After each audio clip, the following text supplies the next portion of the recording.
You ain't never seen a man turn leg gold with his hands. You ain't never seen a man get a queen wet with a glance. Water turn wine, whole wide world mine in my mind. In and out of time, my light shine bright for the blind. Something about the way I do it. Something about the way I do it. Something about the way I do it. Something about the way I do it. Said I'm gonna be a millionaire soon, but I already knew it. I'ma die the bullets fluid. All this winning therapeutic. Something about the way I do it. Something about the way I do it. They be trying to drain my energy up with the battery is not included. Women trying to be recruited. Let them do it, then I bought it. What is cute, then she folded. Something about the way I do it. I remember playing ring around the rosy. Now I got a pocket full of OZs. Water dollars, wallet full of old cheese. Got a Glock, a cock and pop a police. Block a boom, shaka lock up. Bada shot him while he rock a rosary. Got your mama watching out the nose. Peace, family. Welcome to another episode, Underground Railroad. This your host, Brother Rich, a.k.a. Black Magik. Yep. Man, I got a good show lined up today. You see, I got the red, the blue, the brother 19 Keys in the building. Yes, welcome back, y'all. Peace to the family. Peace to the family. What's happening? All right. I want to talk to the hip-hop community today. They say hip-hop is the biggest genre of music in the world, the most influential genre in the world. Yeah. And there's always a lot going on in hip-hop, and our children are so heavily influenced by the hip-hop culture. I think it's kind of interesting, this story with Troy Ave. And he put up a post today, and I kind of want to talk about this concept because we heard about this concept for so long, being in the streets, whether 19 Keys from Oakland or me being from Harlem or Red and Blue being from Brooklyn. This phrase, keep it real. And, we're going to examine that phrase today and just where has it gotten us all these years? Is it a good thing? Is it a bad thing? But let me just read you his post. It's kind of interesting. The brother Troy Ave said, I got arrested, stayed in, this is his Instagram post. I got arrested, stayed in jail to, quote unquote, keep it real because I believed in the streets. Your friend's homie's supposed to handle business and put in work while you down. If you all get pulled over, your homie's supposed to take the charge for you because the money earner provider so business continue. Streets lied, that was a myth. When the pressure was on, I'm the only one who performed. All the homies and friends were out for themselves saying things like, I got kids, I can't go to jail, etc. I'm fighting for my freedom because of a hater, stalker, or the cooler new word, a troll. It's all the same. It's all fake. And you support that, then you know what you are.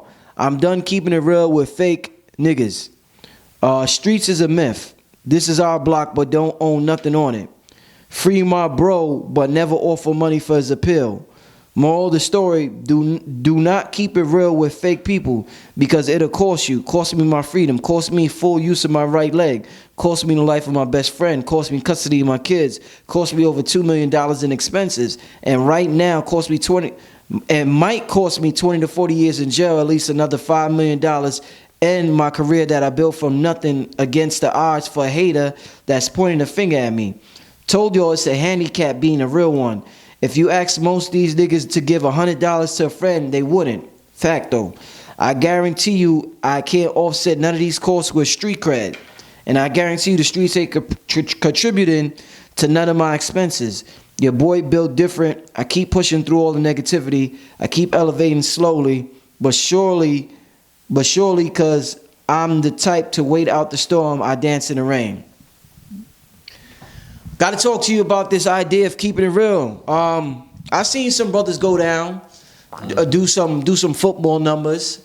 I seen some brothers snitch and say they got family to take care of. I seen some dudes do some things in the street, take a shot for another dude because he was keeping it real. This is an issue that's way bigger than Troy Ave, an issue that affects our community for a lot of years. This idea of being loyal to the streets, being loyal to our friends, and just being loyal to the game. What do you think about, to start out with basically, what do you think about this post from Troy Ave? Because he's been getting a lot of criticism lately from a lot of different people. My son, the radio disc DJs. What do you think about this post from Troy Ave? Do you see where the brother's coming from with this? Keeping it real with fake people? Is that a no-go for you? Of course.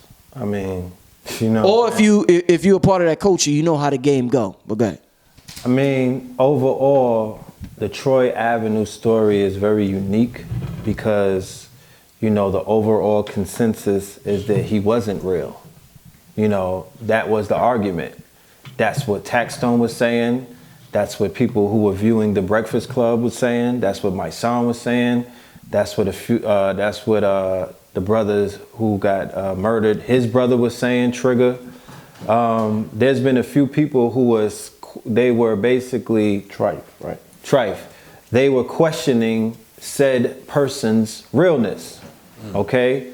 They were saying that you're not even qualified to say that you're a real one versus the street code, because one of the reasons why this beef was initiated was the fact that you were not obeying what is known as the code.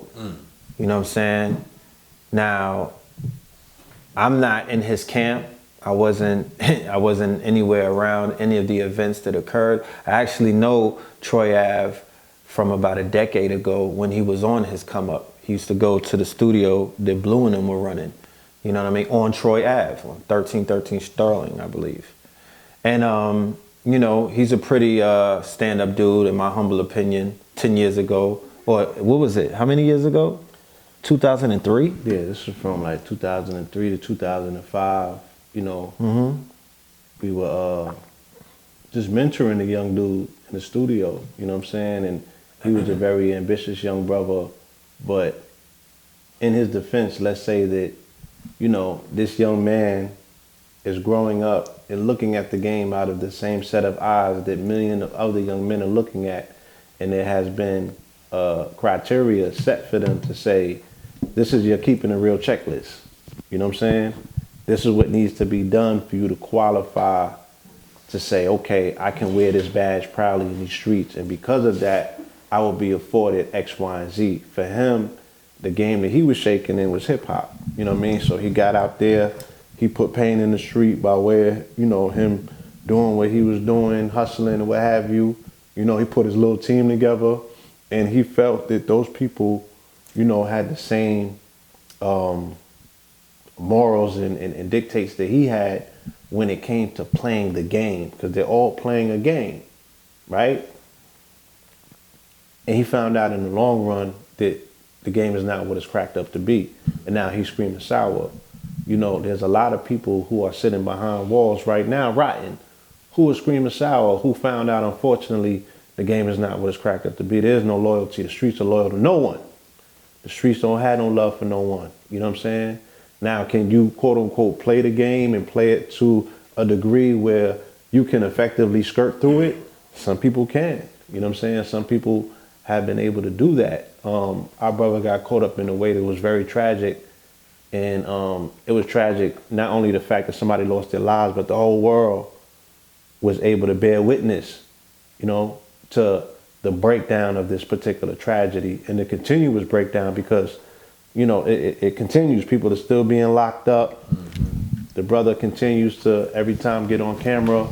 You know, I don't want to say make a mockery of himself, because he's speaking his truth as he sees it, right? He's having a wake up in the midst of it all and saying, whoa, this wasn't worth it. You know what I'm saying? This is not what y'all sold me. This is not, you know what I mean? The bill of sales is blank. Like this is not what I paid for. I want to return it. Facts. And they like, you don't get no returns on this. You know, this is non-refundable. You feel me? You done gave your soul over to the game. You know what I mean? So, you know, it's very interesting how, you know, we choose to show up in the midst of the game, and then, like, at the same time use religion as a badge, because he's always speaking about him being a God-fearing man and, you know, God this and God. He's always putting God into the conversation. But who's out here playing God's game, and what does that look like? That's what I'm finding get a little dangerous right there when it comes to being able to believe a person when it comes to their awakening. Because it's like, at what point do God really step in? Is it only when you're in trouble? Is it when you're doing coke, you got your hoes, you're doing all of this stuff? Does God interfere with any of that? So it's like, I think sometimes one of the greatest things and tools you can use is to employ sympathy from the people. Facts. And then you can sort of acclimate the people to this so-called, as they say, if you want to implement new ideas from the people and new changes in systems, you got to raise their consciousness, right? So raising somebody's consciousness also could be to all of the guys who look at this from the street vantage and be like, actually, let me give you a new perspective how to look at this. Let me make you aware of this thought pattern, this thought process. So when I actually go through what I'm doing, I'm preparing you and desensitizing you for me being a snitch, if that's the route that it goes fully, which is Facts. what it's seeming Possible. like you're preparing the people for. Yeah, possibilities. So it's like this is sort of being handled on a strategic, political manner. But he playing the people in a more psychological manner. It's Right, like, right. I'm going to prepare y'all first. I'm going to get the mind ready. And, you know, To flip on it, right. a lot of people don't know my background when it comes, because I don't speak about a lot of things that I come from just because that's not what I'm trying to glorify. But, you know, before the age of 19, I had 4 cases. The last case I was going through was with my pops and my brothers as co-defendants. And we were snitched on and pointed out in court the whole 9 yards. But, you know, 90% of cases don't get won because they don't take them to trial. And somebody was facing life. Another person was facing like 25. I was facing like 7 to 10. But we all came from that same code of honor conduct, that if you was involved in it, regardless of what your consciousness was at that particular point in time, the fact of the matter says that you were involved in it, so you got to go through this process now because you've done something. And a lot of cats, what's it, the murder code, the Sicilians, the Italians got to say that if you involved in any crime and you a participant on it, then you can't snitch on nobody that's involved in that crime because you knowingly participated. If you'd have got away with it, then you would have been rewarded. Facts. The only true crime is getting caught. Yeah, I mean, if you would have got away with it, would there have been this awakening? So it's like, for me, it just be hard for me to believe people because I don't know if it's a ploy or not. And from that aspect of the streets, it's like, it's a protocol. I said this in my video, it's a black guy protocol, right? You gotta have knowledge to be a guide. You gotta execute and do something with that knowledge. It's a real nigga protocol. You wanna be a real nigga, you know what I'm saying? Then you gotta follow protocol, and snitching mandates. Snitching is the way you get stripped of that title of being a real nigga. So you gotta, for one, you have to now establish that's not what I'm longer am. I'm no longer a real nigga because that comes with this protocol. So if a person gets to like say it for what it is, and then a person can believe it, but don't try to change the mandate for what it is, and then say, nah, I still want to be a real nigga, but I don't want to follow the protocol. Just say that, look, I realized that I went through this situation and I wasn't built for this code. I ain't built for this real nigga shit. I knew that the streets wasn't honorable. Everybody know that. Honorable. So it's kind of like you can't paint this picture of I thought the streets was perfect and pretty when you go through this crime that everybody follows his honor code. Where do they do that at? Like, you ain't seen all the other rappers' cases? Exactly. You ain't seen countless of homeboys go through the same thing? So where really are you getting this script from? Because everybody else in the streets like, we ain't believe that.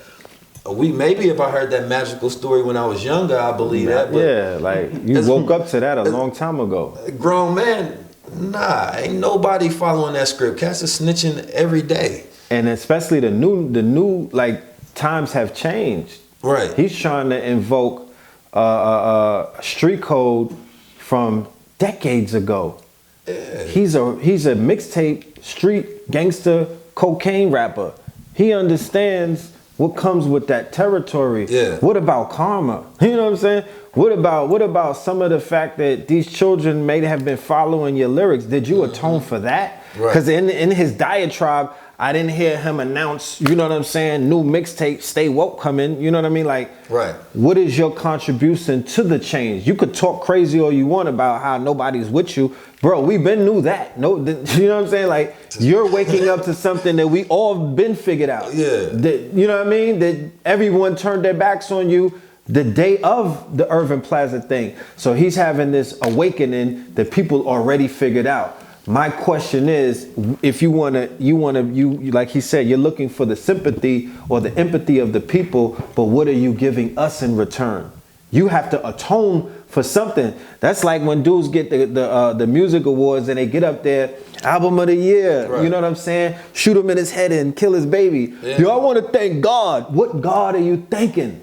You feel me? What God? Is it the trap God? Is it Beelzebub? Like, whose God are you thinking? Do you think he got you up there? Or was it that pact that you signed with your lower self or those lower forces that put you in that position inside of an industry that's actually satanic? You dig what I'm saying? So he has a lot more. If this is his woke moment, you know what I mean? The alarm went off. He's going to have to get out the bed now. Yeah. So there's more waking up to do.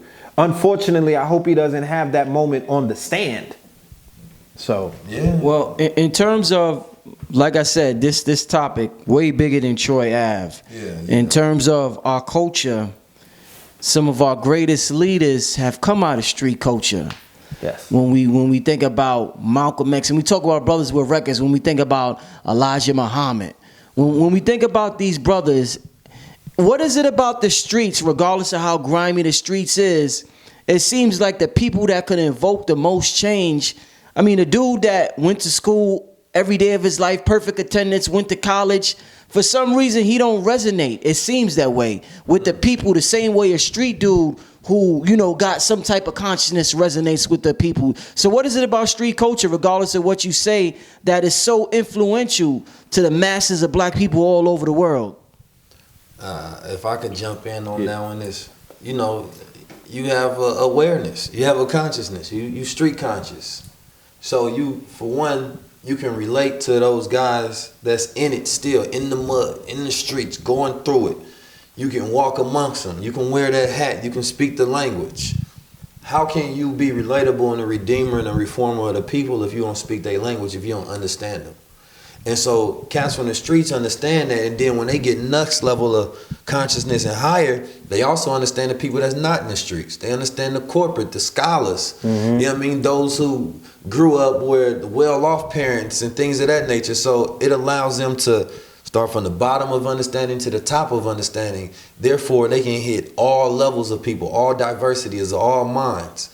And so that gives them a whole different kind of power than a person who haven't been exposed, who lived this life to where when you kind of do everything good, you kind of become sheltered to that bad energy, that negative energy. But as a redeemer of people, you see people that's a pimp. You got to be able to talk to him and empathize with how he formulated this mindset based on his environment. And so if you can't understand it, then you just go attack it. And the person that's being attacked, they go defend themselves. Judge it. So now you can't even get into this person's mind to change it at all because you don't know how to deal with them. And so that's like cops that's not from that particular neighborhood that they patrol don't understand the people. Right. So how can they relate to the people to help them out at all? So cats like Malcolm X, going through all of those trials and tribulations, when he speak with that frequency of being able to be understood. Cats can hear that in his tonality because they know he got that experience. Like, he's validated by what he's been through. Okay, cool. I'm gonna listen to him because he came from the same situation and made it to obviously where he's at, to where now I can take his energy and reform myself. Yeah. So, but real quick, and y'all can respond to that as well as this. Doesn't that, is that in a way that makes me think about the children and the youth that grow up rich. And because they grew up so rich and privileged, they want to experience the trials and tribulations of the street culture. So they go to places where they have no business being, just so they could be down with the quote unquote the tough guys, the real guys, the streets. So isn't that kind of messed up that just to relate to people you gotta, you know what I'm saying? So because I was born in a rich family, the people ain't gonna accept me because I can't relate to them no more. I mean, you know, that's what we're seeing in the situation that Troy Avenue is speaking about. You know what I'm saying? Everybody doesn't belong in the streets. Everybody doesn't belong in this culture, street culture. Everybody is not necessarily cut from that cloth. They want to be down. They want to be down. Yeah, got the blicky hunt. And when they get their wake-up call, right? The wake-up call can often be a very severe wake-up call. It could shake you out of your boots. You dig what I'm saying? I've seen a lot of people, suddenly put under pressure when they're in environments that they've only listened to in rap songs. But when they're in the actual lion's cage, coming from the zoo where you're domesticated, going into the Serengeti amongst wild animals. So one of the things that resonates with people from the street always from time immemorial is stories of redemption. If I can see me in you, then I can live vicariously through your story. When I read the autobiography of Malcolm X and I was down, I was on lockdown, I automatically was able to relate to this man who was a shining prince amongst us. And I had to say to myself, well, you know what I mean?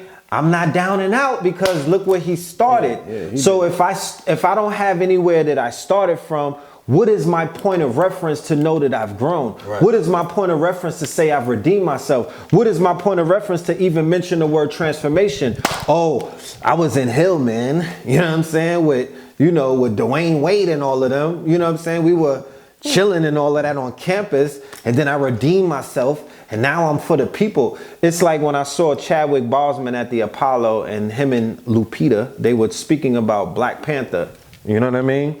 And Chadwick Boseman said that Killmonger was the hero of the movie. That's how Ryan Coogler wrote it, because he said that T'Challa was born with a vibranium spoon in his mouth.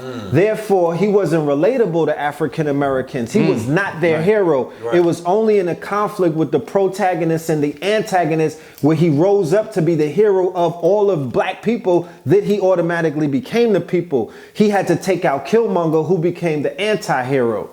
Killmonger was the hero because of because he was relatable to Black America. He said in a panel, he was like, I wasn't your hero because I wasn't nobody to y'all. I was just a guy from Wakanda. We were isolated from y'all. It's only when I defeated Killmonger do I become the hero. So it's only when I rise above the circumstances that had the possibility to put me in a grave or put me in a jail cell or defeat me, put me on drugs, put me on a train in a homeless situation. It's when you rise against the adversity. And who but the street nigga, you know what I mean? Who but the guy, the gang member, the gang banger, you know what I mean? These people flirt with death. They're living on the edge of life. And in the underworld. Huh? They're in the underworld. They're in the underworld. But all heroic mythological figures have to take that travel. You have to go into the hero's journey. On a hero's journey. So you know these people, where else to look for it but in the streets? I said it earlier today that I had to go into the darkness to receive the light. You know what I'm saying? I did not receive the light from the light. Like Blue Pill always says, in the moonlight at night is when growing takes place. It's not in the daytime. Babies grow in triple darkness. Those seeds that you planted in your garden and whatnot, bioluminescent light. Right. So there are all kind of things there are all kind of lessons. There are all kind of gems. There are all kind of experiences in this quote unquote underworld. And everybody does not make it out of the other side to give the people the light. And unfortunately, it's not a balance of experience when you don't come from it. Meaning that those parents who make it out of that underworld don't teach those same value, culture, spirituality, that same journey. So they like, damn, my parents made it out. They not instilling that back in. Yeah, that's a good point. That's so right. It kind of come to that point. It's like, damn, instead of creating to where it say you got to stay away from the hood, you either bring those parts of that's because really I feel like it's spirituality that they trying to get. Spirituality is expression. You know what I'm saying? It's like when a person sing, they expressing their spirit, the atoms and the air and things of that nature in their voice. You choke them up, they have no more access to spirit. So when I think of a person expressing their spirit, you go to the hood, that's what you see. That's all this person is living off of is spirit. Because that's all they got left. That's all they was born with was their spirit. They have no materials. So they're using their spirit, they cultivating their genius, their innovation. And if you watching that, I don't care if you're a billionaire white boy watching that, he can get value of taking a guy from the hood and asking him about, yo, what's your perception on this? That's a value to him. So anybody going to the hood is going to get a value. It's not just our children that's born rich. It's why you think white people go to find the potential to turn it kinetic there. You know what I'm saying? That's where all the potential energy exists is in the hood. That's where you find all of our Oprah, you know what I'm saying, our Kanye West, our Farrakhan's, our Elijah's, everybody. You go get them from the hood because they went through that pressure to become great. Why do you think the mumble rappers, the bando rappers, the Tekashis of the world, the Migos of the world, the 21 Savages of the world, super viral, and the majority of their audience are not people from the hood? Man, that's so valuable though. But to live vicariously through Offset, through Quavo and Takeoff, you know what I mean? They're showing up to Coachella. You know what I'm saying? They're showing up to these 200,000 member venues to basically revel. Why is Cardi B at the top? She is a Cinderella story. The true Cinderella stories are these hood people. I remember listening to a video where there was some Beckys and they were speaking about their adoration for black men, and they mentioned the fact that they were in love with black men because the fact that they rose up against all odds, and they saw that as courageous. They saw they were like, yo, these people still walking around with all of this swag, regardless of what our fathers and our grandfathers and us are doing to them. You feel what I'm saying? It's proof that they gods. Yeah, for disclaimer purposes, nobody's here co-signing what the Becky said. I'm using examples, but everybody is looking at you. Everybody is watching they're watching the lotus flower rising up from the mud. They're paying attention to the rose that grew from the concrete, because people don't have it in them like that. White fragility, they fold and they bend and they break under that pressure. They could not walk 2 miles in your shoes because it would melt them. They can't stand in the sun like you. Facts. So you are like Blue said, there's a mythos. It's called the hero's journey. You know what I'm saying? It plays out in all societies. It's a creation myth story. It plays out in all walks of society. And we're a representation of everything we went through. Facts. When you from the hood, you can directly see like, oh, those are the people that just came out of that 400 years. They still going through shit. And so when they make it out of, it's kind of like, damn, you get to see all of the struggles of the ancestors, all of the moments in history, systems all compressed into one thing. And those are the people right there. Look, they romanticize the Italian experience in Hollywood. When the quote-unquote Jews created what is known as Hollywood, they didn't necessarily shine light on the Jewish mafia experience, but they shine light on the Italian mafia experience, and they touched on the Irish and things of that nature. So even in American society, there were black gangsters as well that were being revered, Bumpy and all of them, but this story has been played out not only in black America amongst black people, but remember, the Italians, the Jews, and the Irish lived in what? Ghettos. They lived in ghettos, they lived in settlements, they lived in the barrios, they lived in the slums. They were slum lords. They were not landlords, they were in the slums. When it came over in the 1800s, early 1900s, the movie Gangs of New York touched on the Irish experience. And then, of course, if you want to do anything about the Italians, you could go and check it out. So the imagination of the white Anglo-Saxon Protestants, the ones who were born with the silver mark, what they call highborn Europeans, highborn civilization, the Germanic ones who basically were, you know, the Roman Catholics, and they were Gucci. America was already set up for them. But this story of these groups of ethnic people who rose up against all odds became movie producers, movie directors, actors, singers, you know what I'm saying, bankers, you know what I mean, bank robbers, robber barons, gunmen, Al Capone, all of these figures, right, were romanticized because of their humble beginnings or because of their adversity and the fact that they did anything against all odds to rise up above that. That's the American way.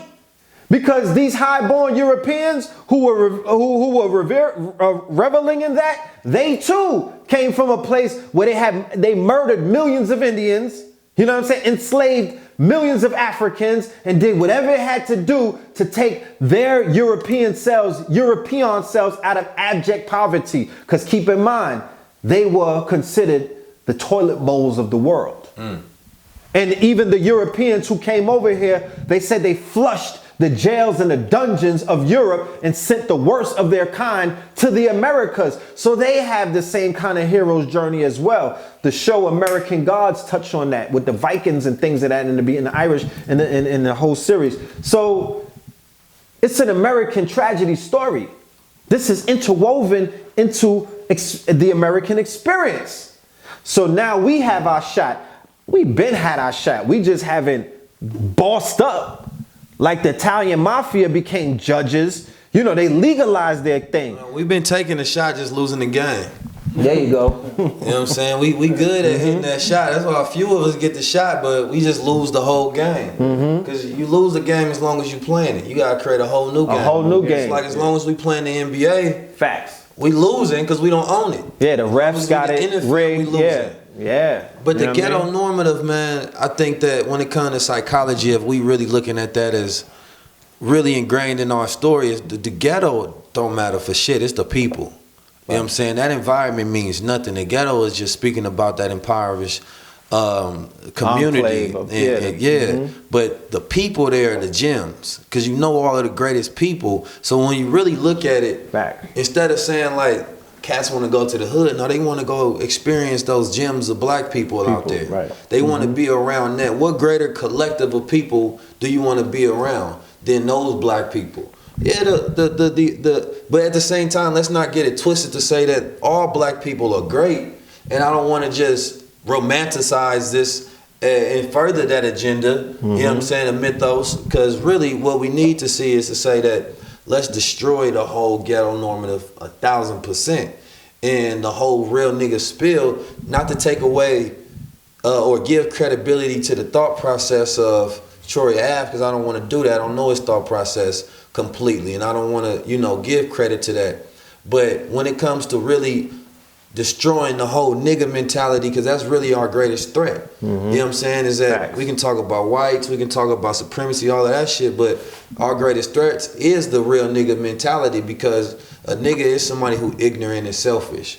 So that protocol already existed amongst an ignorant and selfish mentality that's been perpetuated. It was just the most respectable and honorable thing that we had growing up in this ghetto normative, but it wasn't the highest class of consciousness that we could have curated to create a whole new society. That's how you perpetuate it. But to create a new one, then we got to get a whole new law system. It's not about who can be honorable when we commit crimes, it's about who can be honorable when we build. Who can be honorable when we talk about creating systems of our own, creating nations of our own. So even having your children mindset to where they're attracted to the lowest form of us building anything is the wrong, and that comes to parents being able to raise the consciousness of their children where they don't want to go there and just hang. They want to go there and build. Like let's leave that. Don't leave the ghetto alone. Now go to the ghetto and build there, so it's no longer ghetto. Exactly. You know what I mean? Gentrify your own communities. How difficult is it to go into Home Depot with a budget and just pick up the necessary tools that are? And I always say this. I say that if I were a member of a mega church, or even if I was a member of a 100-person church, you know what I mean? I would step to my pastor, I would step to my imam, and I would ask them, how is it that there's so many unemployed men of color, women of color, there's so many drug addicts, people who are strung out, and you run soup kitchens. So there are people that are in need of a meal.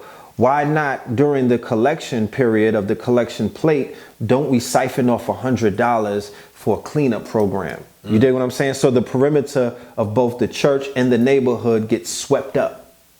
Simple. Why don't we paint pastel colors on these worn down buildings the same way that these people from Nebraska and Wisconsin, how did they all of a sudden become the artists of all society? Like, you know what I mean? Like, why are they the ones who could just, because they're using a template everywhere that they go. You know what I'm saying? Same template. It's the same template. You go on Fiverr, they got their logos and everything. Everything's lined up for them.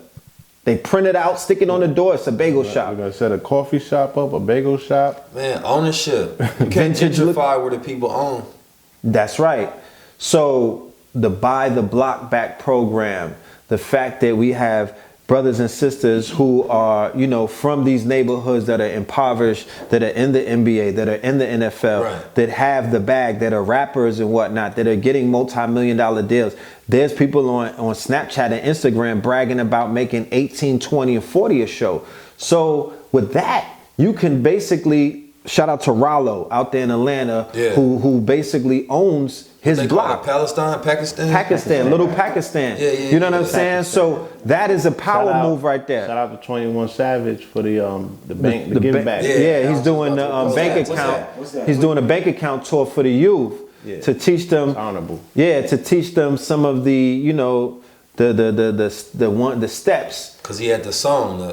He had the bank account song, and then he said, "I'm not investing any more of my money into jewelry. divested I'm not wasting not all of these bands on simple jewelry." You know what I'm saying? Right. It's a chain. And He's see, like, that "I'm gonna right invest there this." is important because a lot of those cats get all that game and never talk about it.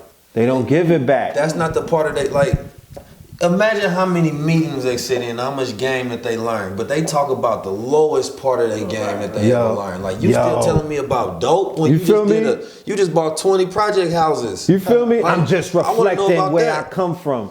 How about reflecting where you going And what you doing. You don't have you can't see yourself in 5 years. You're not willing to rap about that.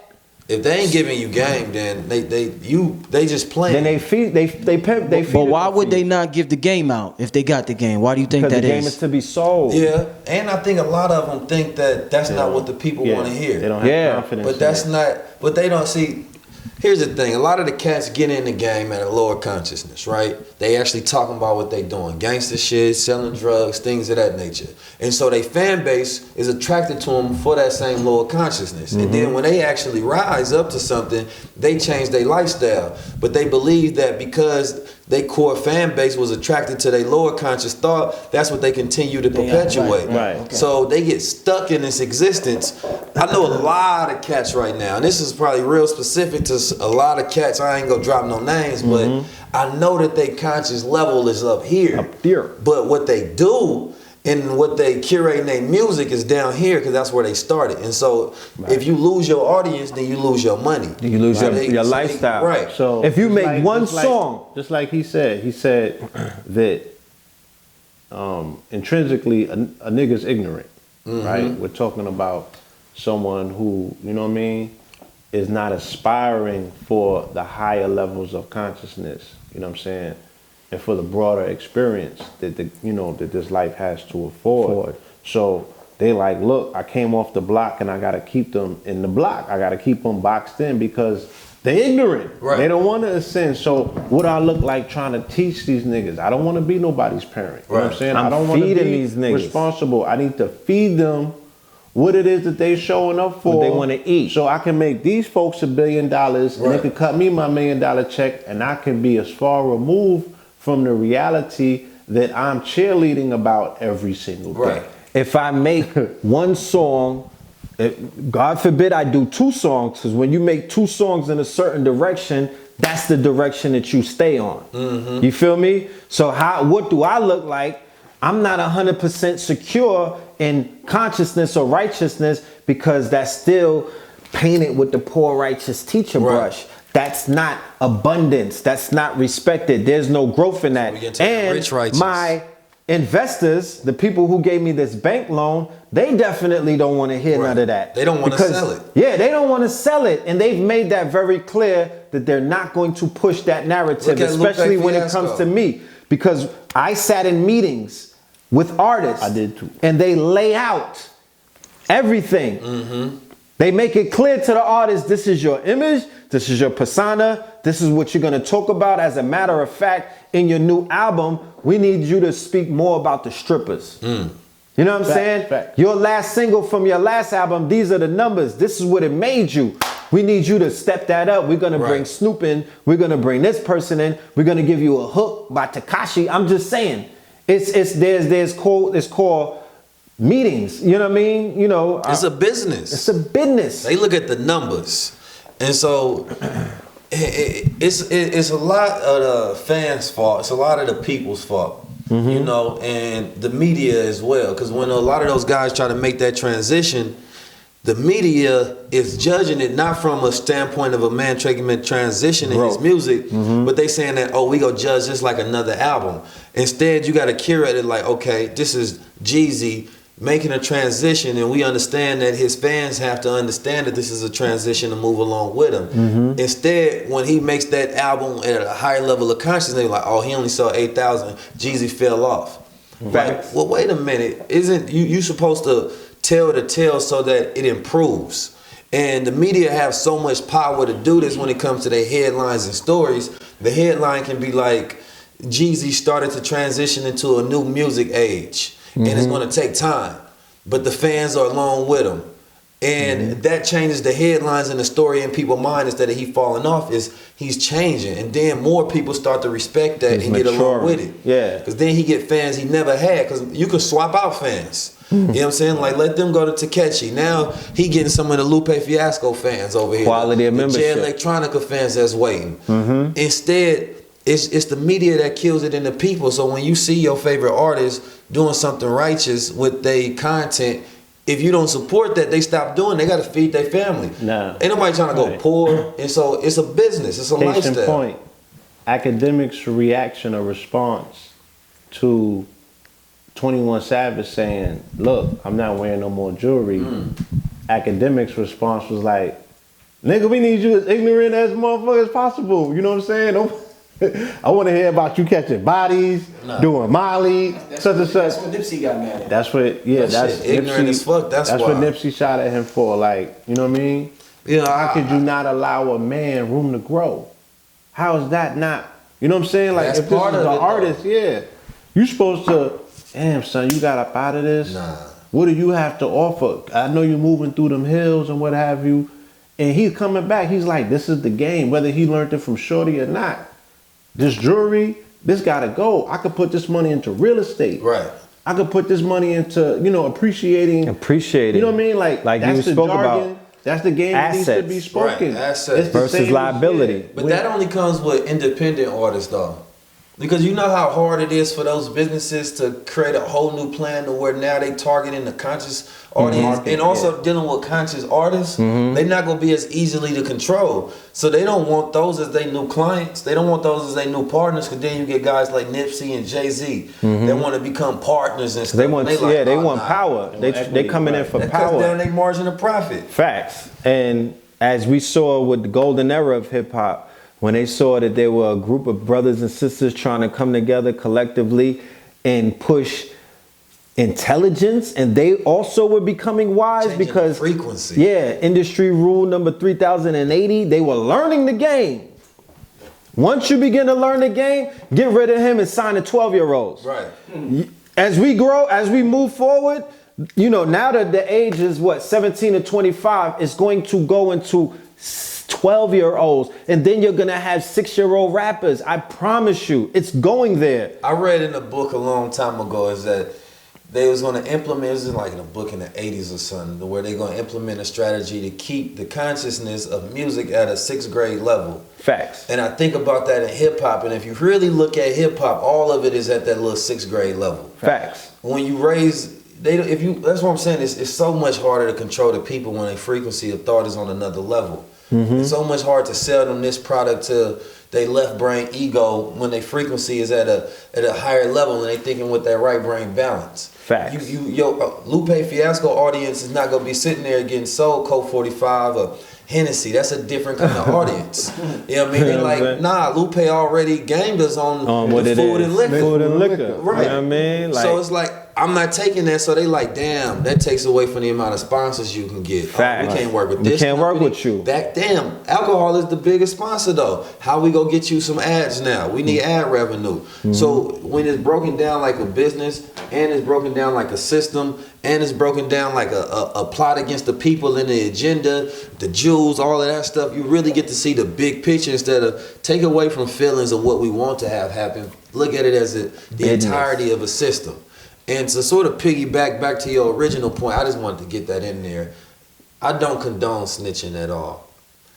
And I say it from an aspect of me experiencing it and seeing guys who done hopped into things and they thought that they was getting in with honorable guys and they ended up getting snitched on and end up having to play out 25 years of their life.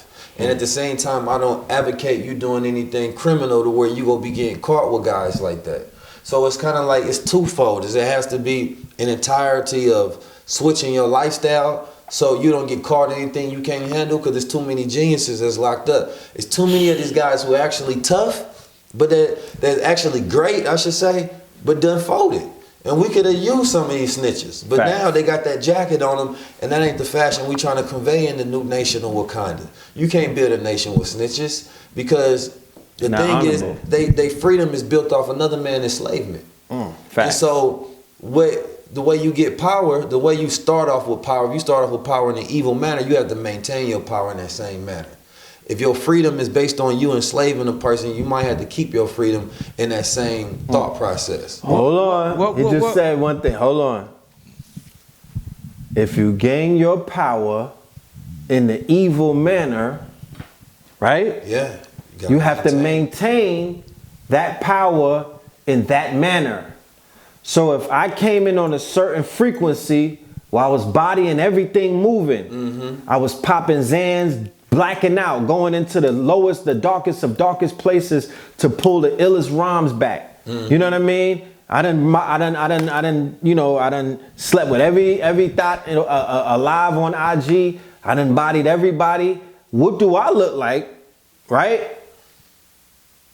Being born again in front of y'all. That whatever that energy is, you lose it. They was feeding me. Because remember, they're tapping in to a dark energy. They're tapping into a dark force. You know what I'm saying? And that dark force, it's the same thing. It's like I said, there is a trap god. Please believe it. Go into the slums of Brazil and the favelas. Go into the slums of Jamaica. Go and talk to the Zoes in Haiti. Go into the Mexican cartels and talk to them about the trap god. He's real. He grants wishes. He protects you from your enemies. He'll even have you invisible and pop up and pop a nigga head off if need be. But he don't do that righteous shit though.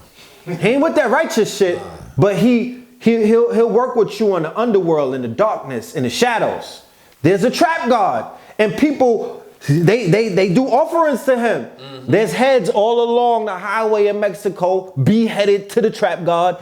There's chickens in the bowl in Jamaica with the Obia man to the trap god. Hip hop does it too. Hip hop does it too. But it's a sacrifice for your own life. You giving away somebody else's energy so that they be in captivity so you can move about. Well, the drug game. Well, hold on.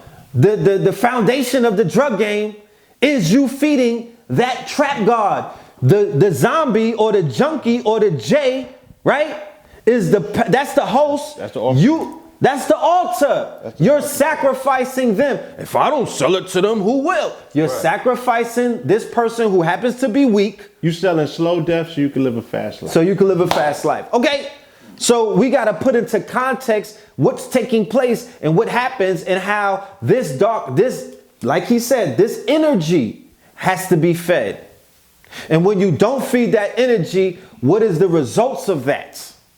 That's what we're seeing with a lot of people who decide, I want to go more so, you know what I'm saying, to this kind of energy. A young person with an open mind who's trying to figure out this thing called life may listen to this program, may listen to rap music, may watch movies, watch documentaries, and they may say, hey, why is it in this world that we live in, why does it seem like the people with integrity, these are the real men that we need, that, like the brother, I always got to reference Elijah because the brother got on the crown. These men, Elijah and Malcolm, that you think about integrity when you think about the nation. You think about upstanding black men. Why is it that the men with integrity are broke these days? What if a kid came up to you and said that? Everybody I know with integrity is broke. Well, I mean, Elijah Muhammad wasn't broke. Today, 2018. Well, he not here right now, but since we mentioned him, Malcolm might have been broke. But the thing is, people they don't become they teaching. They follow it. Or they teach it. Okay. If you become it, you exemplify everything that you're talking about. And then you can tell if a person really understands it by the fact that they successful.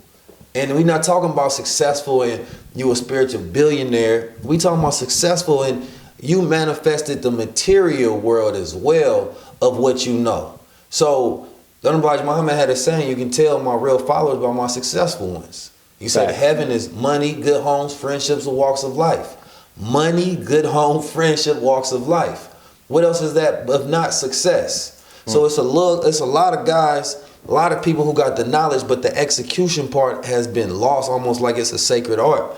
So you see cats now that got the business. So I tell people, don't go to the scholars to build businesses. Go to them for knowledge systems. Facts. And people take this whole, I got to get all of everything, my whole lifestyle. No, that guy spends his time and energy understanding languages, understanding Kemet, understanding deities and thoughts and energies and physics. But that doesn't mean, that means that he obviously is not spending his time on building a business, understanding the Eurocentric thought process of financial literacy, capitalism, and all of these systems. So go to those brothers who focus on that. If it's only white men focused on that, go listen to them. They successful. There's nothing wrong with that. It's just that you have to know that, don't have expectations where you get everything from one person. You don't go to class or go to a school and one teacher teaches you everything. It's subject by subject. Schools of discipline. You're right. Thought. Now these brothers are very well versed. So there's some people who can probably teach you a wider range.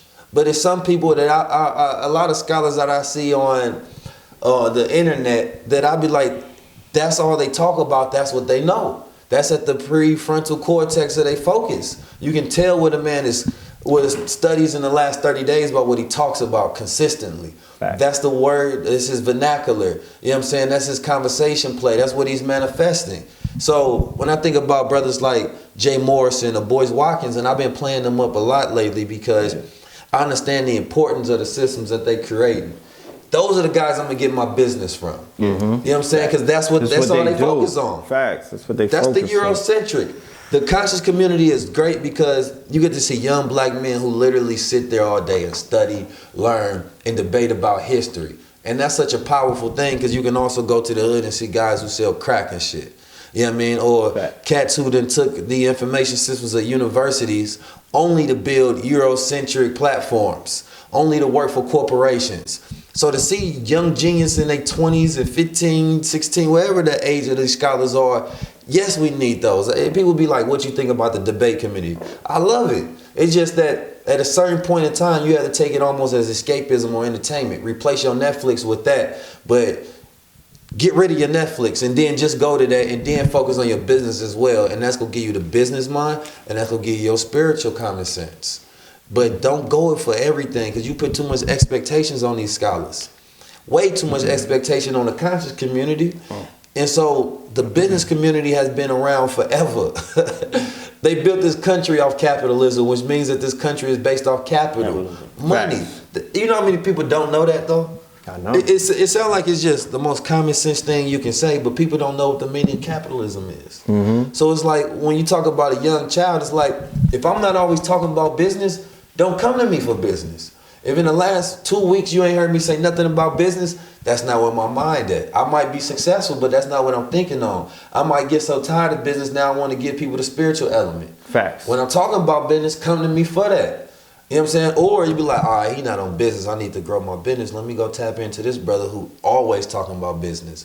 I love hearing from him, but I got to be responsible and manage my time so I can grow. So that young man who listens to this, just have to understand that you have to know that you got certain teachers that have certain subject ranges. Or it's just that's where their particular consciousness is focused on. So the conscious community has to learn how to put expectation where it's supposed to be. Therefore, you don't become depressed upon the relationships that you think that that's what you're building, but that's not it. So if I see a cat talking about languages and talking about Africa or the origins of Sumerian aliens, that's where I know his mind is at. That's cool. There's nothing wrong with none of it. It's just the balance is don't go for all subjects from one teacher. Right. If a person, in my humble opinion, doesn't exemplify integrity, then they are poor. Material wealth means nothing to me. It's your character. There's wealth of character, which, like I said, I go to a lot of funerals. You know what I'm saying? I've been to a lot of funerals. Nobody brings up your material wealth at the funeral. When it's all said and done, your most important day, there's 2 very important days in your life. That's the day that you were born and that's the day that you leave. You dig what I'm saying? Nobody brings up how many bands you threw at Starlets. You know what I'm saying? Nobody brings up the fact that he was a good flexer on Instagram. They speak about what is your character? Who did you help? How many people love you based off of the people that's standing in the bleachers, falling out of the ranks, you know what I mean, to come and see you. That's the impact of real wealth. They say that, you know, all you have is your name. You dig what I'm saying? Your name becomes more of a legend based off of what it is that you do with your natural resources or what it is that you can accumulate materialistically through this lifetime. True. Like he said, when you have abundance, you're able to help more people. You know what I'm saying? But I know people that don't have no abundance and they still helping people in abundance. Right. You understand what I'm saying? They don't let that impede them. They don't say, well, I'm going to wait for me to get the bag and then I'm going to help the people. They're just helping the people regardless. And when the bag comes, then they're going to split it up and they're going to help the people even more. So, you know, if there's a youth that's running around with that concept, I would say that youth is in danger because he's following, once again, the continuous cycle of looking up to people who are not qualified to be seen as their role models. And they're going to eventually either follow that person word for word, step for step, and find themselves in a jail cell, a grave, or a mental institution, because that's a new one. You remember it was only the jail? No, now you could wind up in a mental hospital tweeting yourself. You know what I'm saying? Talking with no Bluetooth. So it's about perspective. It is about perspective. I am not going to lose everything for a materialistic gain. I'm going to hold on to the only thing that I have. Integrity. Integrity, man. That means so much. Integrity These is the wealth. children need to learn this. Yeah, exactly. We got to redefine what wealth is, Integrity right? is the wealth. And unfortunately, the new rap generation or this new version of the rap industry has bankrupted. We're spiritually bankrupt if we were to go by how they're laying everything out. There's a few gems that are going against that. The Kendricks, the J. Coles of the world. You know what I'm saying? I don't wear no jewelry. I'm just rocking my dreads. You know what I mean? You know, Kendrick went through the ugly phase with his braids. He was brave. He didn't care. And you know what I mean? He lives in a modest house. And, you know, he's somewhat showing people, because I was having this conversation today with a youth, and they were like, they from the Kendrick generation. And they was just like, yo, our generation looks up to him. You know what I mean? And we don't understand how it is that he's able to do what he does and be so successful. And I was like, I know what you're saying. You're saying, how is it that this man is able to be conscious and express himself around white people and they accept him, but they don't accept you? You that woke nigga at the water cooler trying to get them to listen to you on some Kendrick and you getting shut down. Right. He could go to the award shows and put on a full Black Lives Matter and he got standing ovations and everything. He's talking about cutting up broads. He's, you know what I mean? He's sipping drink and all of that. And he's still able to be accepted as this woke person. I said to him clearly, bruh, you must not be further in your studies where you don't understand balance. He's showing you balance. Integrity as a celebrity. He's showing you left and right. He's showing you the middle path. Look, I'm a mad kid. What, bad kid? What was it? Mad kid, big city or something? That was a while ago. I'm a product of this environment, but I'm also true to my integrity. Whoever my OGs were to raise me up, whatever Duckworth told me in my ear, you know what I mean? Whatever punching them from TDE instilled in me, but the OGs. You hear something right there, because he had OGs that instilled principles of character and integrity. A lot of these cats just got each other and they don't instill integrity into each other. And that's that disconnect from the young G's to the OGs. But what I'm saying is, a lot of the young G's were raised up by men who were morally bankrupt, integrity bankrupt, spiritually bankrupt, snitches. Yeah. They got raised by Alpo. You know what I'm talking about? They got raised by the DVDs that glorified all of the people who had severe character flaws. You know what I'm saying? That's who they looked up to. That's who we were being pushed to when they were pushing forth the DVDs and tell us you should be like this. But if anybody was paying attention to the moral of every single story that they told you on Ganglands and all of these other depictions was what? The game is done. The same story always happens. There was a group of OGs that started these gangs or started these street organizations. They had a ultimate, what do they say? The road to hell is paved with good intentions. They had good intentions. Then Nixon and somebody else introduced cocaine and drugs and guns to them. Then their intentions changed. They wanted to move away from the roaches in the cereal box, mayonnaise sandwiches, and they just said, let me just try this out. And they began to feed off of their people, because keep in mind, these are people who came from digging pockets, robbing people, feeding off of the weak. So this was an upgrade. You know what I'm saying? Selling coke, selling crack, selling dope, heroin and all of that. And something was lost along the way. Then when they become conscious about what's wrong, the Larry Hoovers of the world, the El Rukin, the Jeff Forts of the world, and they say, yo, you know what? We want to bring everybody together on some power shit. We got money now. We have a strong organization. Let's come together and politicize ourselves. What always happens? Send in the informants. Feds did a sweep. They sent in the informants. Feds did a sweep. And who did they let take over? The children. The babies. The bastards of the party, the youth. And the youth have been removed. And who do they bang on? Who do they have problems with? These old niggas. I don't rock with, you know what I mean? It's all about us. We don't want to listen to these old heads. So here you see a lack of discipline, a lack of character. You know what I mean? People are not focusing on the correct way on how to come up. You sit at the feet of those who came before you. You understand? Then you stand on their shoulders. So the game is broken. Even the streets used to have some sort of system of honor, but now it used to be money, power, respect, but now it's just money. If you listen to what they rap about, they don't rap about having power and respect. It's just money. They want power. They don't care about integrity, power, nor respect at all. And if you go to all your little favorite lils, because all got the lils now, none of them want no power and respect. And so if you don't want power or respect, then go follow that. But if you do, then you got to find somebody with those principles, with that integrity. A man loses integrity, man, he don't really have nothing left. He just bent over. That's it. And so many men are feminized these days. And I look at the agenda of effeminization when it comes to the agendas of the things that these new rappers are pushing, and that's where it's going down to. You know what I mean? So do anything. It's dangerous to listen to any of these boys nowadays, because they not men. Men is a protocol to becoming a man. There's certain things and attributes that you gotta have. So you listen to a lot of boys, and what ended up happening is you got other boys listening to other boys, but none of them are listening to real men. And so if you want to learn how to be a rapper that only goes for money, that has no integrity, that has no power, that has no respect, then listen to them, because they got to walk around with 15, 20 homeboys so that they don't get slapped by somebody who don't respect the frequency of thought that they put out of.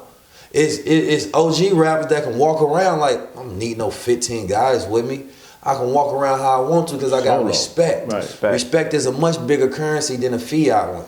So that's why those guys can walk around. So when you talk about street credibility, we talking about respect and being able to cash that in for safety.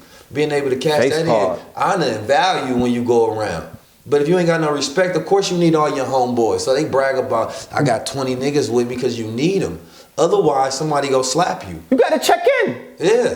You gotta check in. You gotta check in. You ain't got no respect. Everywhere that you go now. Cats with no respect gotta check in. It's real dope that you said respect is a bigger currency than the fiat, because you just finished saying that we have to redefine what success is. Yeah. So, and it's funny how the dudes with the fiat got to give that up to the dude with respect. Yeah. They got to hand that over. So who trumps? So you know what I'm saying? Who trumps it? Who trumps all of that? I know guys who got respect that don't pay for verses. They don't pay for hooks. Fact. The Or guys none of that that. got to pay out Got to pay pocket, all that. and they might get told no. And ultimately, your favorite rapper is paying the one who has more power than him. That was his loan. That's whatever label loaned him that money to walk around with. Whatever label he's contractually signed to, they get the lion's share of everything. So once again, who has more power and respect than you? And who has more currency? And who got more currency? It's not the rapper. It's the niggas that own. It's the Europeans that own them. Because we're really dealing with ownership. They own the masters. They're their masters. They own the masters. They own their likeness. They own their image. They tell them where they could go and where they can't go. And that's a fact. They even tell them what they could speak about and what they can't speak about. I was in the meetings. I saw it with my own 2 eyes. You know, that brings me to a thought. I seen a post on Instagram. I think it might have been Derek Grace that posted it. Shout out to Derek Grace. It was this woman who was thanking him because her boys was watching Black Panther. Mm-hmm. Yes. But she got them to look at it from a new eyes, a new perspective. So when they watched it, and I guess she had broke down the business side of it. And so when they watched it from the perspective of this new wealthy mind, they wasn't looking at it for who was the hero or T'Challa or Killmonger. They said, damn, I got a newfound respect for Stan Lee. Because I look at how he marketed and appropriated the culture to make this money.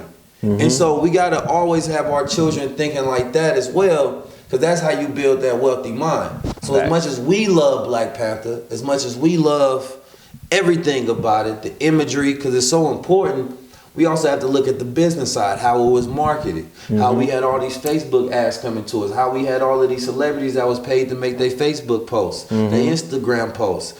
All of these things were paid for so that the success of the movie had the range that it did. And it was going to be successful regardless. We've been waiting to see that our whole lives. But this, unlike any other movie that I've seen marketed utilizing social network tools. Right. I ain't never seen nothing laid out like that. Not on that scale. Not on that scale. We thought it was natural. We didn't realize a lot of that shit was getting paid for. Right. But we wanted to see it anyway. We wanted to see the best effective marketing is the one you want to see. You want to come to you. Facts. That's what they do all day on Instagram and things of that nature. Is they target and they take away the things you don't want to see and try to give you more so your usage goes up. They hacking your mind constantly and consistently. So. You know, it was just that thought that I wanted to put out there is that when you got your children listening, give them a new mind and a new pattern of thinking to engage with. After they done enjoying the imagery, teach them how to build the Wakanda. Yep. You know what I mean? Teach them that it's always a business system behind it. So if they listen to a rapper, they be like, "Mom, I like this guy rapper. He got terrible business skills. I can tell by the way he doing business with this guy. You know what I'm saying? Why did he sign with such and such?" When your children get to speaking like that, that's when you know you're employing a new common sense into their mentality. So to wrap it up, man, such a magnificent segment with y'all. Definitely enjoyed it. A lot of jewels dropped. Gonna upload this one right away for the family to take a look at. Just leave something with the people. What would you leave with the people as far as those out there who have a street mentality, or maybe not just have it, who may be curious about what may be in that culture right there? What advice would you give to those people listening to this? The coldest part about what Troy Ave is talking about is that he's correct. And on the flip side is he's wrong. And so when you look at that, the streets is undefeated. So if you go be in the streets, you have to understand that this is the new mentality. The one that he's talking about, this is the new mentality. This is how it's validated. This is how it's justified. So if you're running with these guys, know that one of them had the Troy Ave mentality. You might be going off this honor code old system, but they not. You one of the so-called last breed real niggas, but they not. And so let's get past this whole system of, for one, we doing things that's going to engage us in that situation in the first place, where we got to put our honor against our life, you know, or we take a 10-year sentence, or we speaking out on something that we was involved in. So the snitching system should continue to hold its place, but the guys shouldn't do criminal things at all to where they get caught and they will invoke their words of becoming a snitch. The streets is going to remain undefeated until we change the streets to something to where we want them to win. You know what I'm saying? When the code changes, the protocol changes, the honor system changes, where no, we not grabbing 5 guys together so we can commit a criminal act and hope that they all stand up against what our street moral code and guide is. Now we're gonna bring 5 guys together for a collective mastermind build, because nowadays we can build much more easier than we ever could. You know what I'm saying? Y'all can become social media savvy. You guys can take that same system of genius, that street tactic, and employ it in something legal and build a business that's gonna last forever for the next generation. Drug dealers don't pass down generational wealth. It just don't happen that way. It's not built for that way. I was watching a movie with Dame Dash, and it was called Honor Up or some shit like that. And that's what the whole movie was based on. Guys who followed that honor code, some snitched, some didn't. You know what I'm saying? But the streets won, and the only guy who got out was Dame, because he took what he learned from the streets and he turned it into a legal business to where he has something to where he can lead to his children and things of that nature. So you gotta throw it all the way away and create a whole new paradigm. We talking about being guys. If you want to be a nigga, continue to live in that world and that existence. But just know that that's a low frequency of thought, and snitches is winning. Because all they got to do is run their mouth. And then when they get out, if you threaten them, they go keep snitching. So you ain't gonna win against a snitch. Nope. You know what I'm saying? Right. And so you got to know that it's 2018. The snitches and the guys who were already snitches before they got into that crime or whatever that they did, they was already gonna do that. You already are who you gonna become. You know what I mean? So there's no situation that's gonna turn you. No, that was already you. That was your potential in the first place. It became kinetic when that detective was like, yo, you know you're getting 10 years for your boy, right? You know what I'm saying? And then all of a sudden you like, damn, wait a minute. I'm not that guy I thought I was. This is me. And so a lot of your homeboys go snitch on you regardless. New paradigm, new thought, new process. You don't get caught in that wave. Fuck the streets. Let's build a nation. I say this, to pimp a butterfly, okay? You're going through your caterpillar experience for a reason. You think that there's a ceiling to that hood shit or whatever it is that you claim is the streets. There is no ceilings. There's a next level past that. There's an upgrade past that. Pay attention to what the NOI did in their first, second, third, fourth, fifth, sixth, and eighth generation by raising up brothers and sisters who were, rejected by society. They threw them away. You know what I mean? They were looked at as useless eaters, and they reformed them and made them men who basically would die for something worth dying for, or kill for something worth killing for. We all know that the life that our brothers and sisters are leading in these streets right now, they're actually dying and being buried in nameless graves because you'll die for nothing. I'm trying to explain that to you. Your name will not live on amongst the ancestors. You will not be revered amongst the great ones for being a great gangster. It just doesn't work like that. So we live in an age of what is known as the entrepreneur. You should go and do some research on all of the opportunities. In order to upgrade from what you know as gang life, you don't got to become a square. You don't have to step foot in corporate America, and you don't have to put your guns down. You dig what I'm saying? You can become your own business. You can legitimize the skill sets of those around you. You could legitimize your hustle. You could legitimize everything or this business mind, this business acumen that you have in your mind to go hard, to be fearless and to take what it is or to grab what it is that you want by the horns. Fortunate enough for you, you live in America, bruh. You know what I'm saying? That's the fortunate part, that you do live in a land of opportunity, quote unquote, the land of milk and honey, America. You can actually become a ruthless businessman if need be, if that's what you see yourself as. Like I said, there's no ceiling. You could become anything that you want to become. But all of that pain, all of that darkness, all of those nights on that goddamn cold ass concrete and whatnot, in those jail cells, all of that time spent away from your loved ones, for what? I know that certain people are born into the gangs and they got to die with it in their veins. And if that's what it is, if it's a lifelong commitment, all I'm saying is you can still level up. Why don't you become that businessman of the gang? Why don't you become an entrepreneur that's in all red? It can happen. So all I'm saying is to pimp a butterfly, grow your wings, because that paradigm or that program or whatever that code is that was written a few decades ago, it has to be 2.0. Updated. It gotta be Silicon Valley. Like, you gotta update it. You have to, where's the app for that? Like, you have to update what it is that you've been following. Those videos and documentaries that they showed you, Gangland and all of that, I understand that it was, you know what I mean? I understand it was enticing. And that's what you thought, that you were gonna live the Willie lifestyle and have 1,000 thoughts running behind you, but no. And that's the thing, a lot of people are just in it for the action, unfortunately. You know what I mean? That's what they're enticed by. Not really the bag, but the activity of getting the bag. You know what I'm saying? When we was in the streets, I was in the streets for the adventure. The rush that we got from the adventure, I needed it every single day. There wasn't a day that went by where I needed my fix. You feel me? Yeah, and I used the bread to gauge the level of my engagement of the fix. I would be depressed if I brought home less than a band. I would be like, he'll tell you, I would be in shambles. Like, to hold them. Yeah, they had to hold me and shit. You know what I'm saying? But it wasn't about the bag. It was about the engagement of it. It was about the adventure. It was about, you know what I'm saying? The journey, yeah. The fact that I'm putting on to make sure everybody in the crew come home with something. You know what I mean? Like that enjoyment. But I should have known at that age or earlier, you know what I mean, that it comes a point in time where you legitimize that hustle.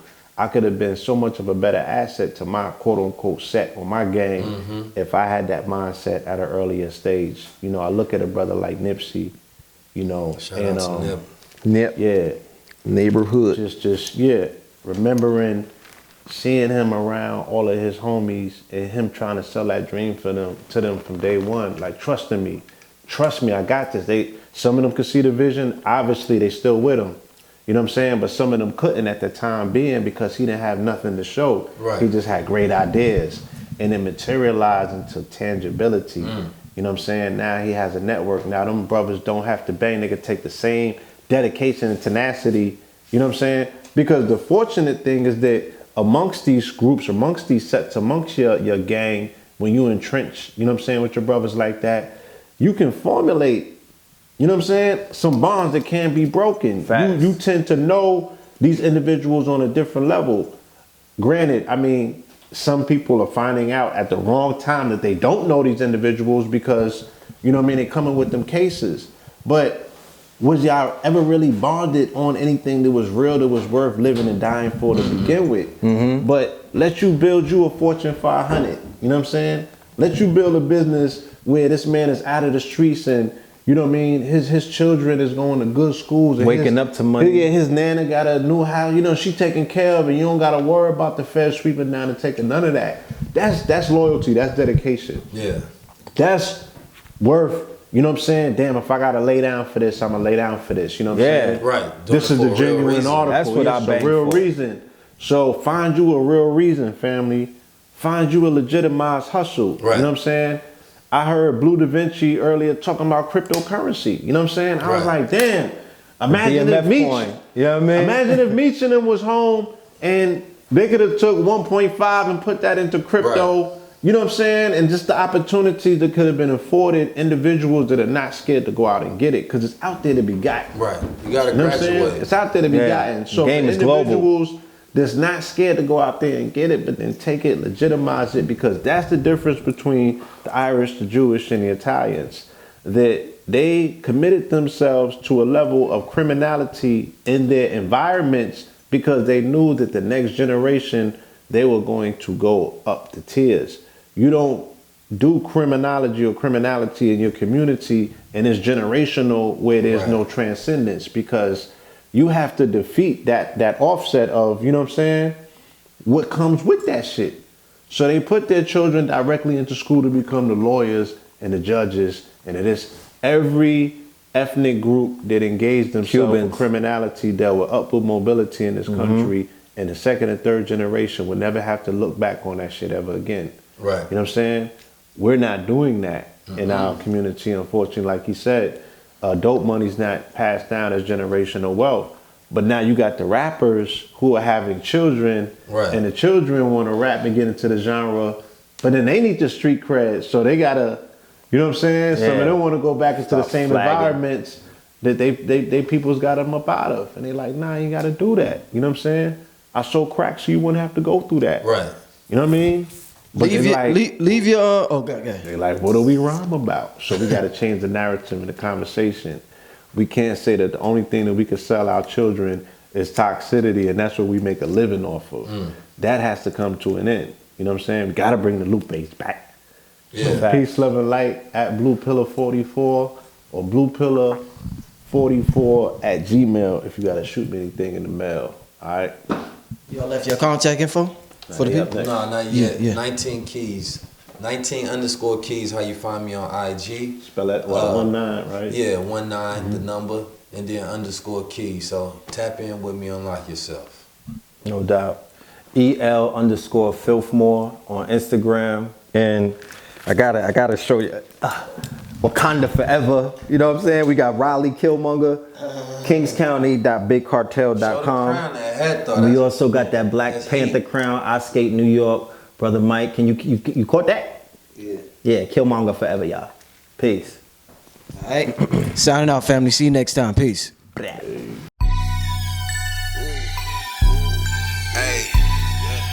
Yeah.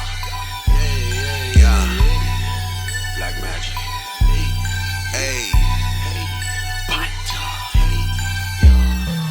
You ain't never seen a man turn leg go with his hands. You ain't never seen a man get a queen wet with a glance. Water turn wine, whole wide world, mind in my mind. In and out of time, my light shine bright for the blind. Something about the way I do it. Something about the way I do it. Something about the way I do it.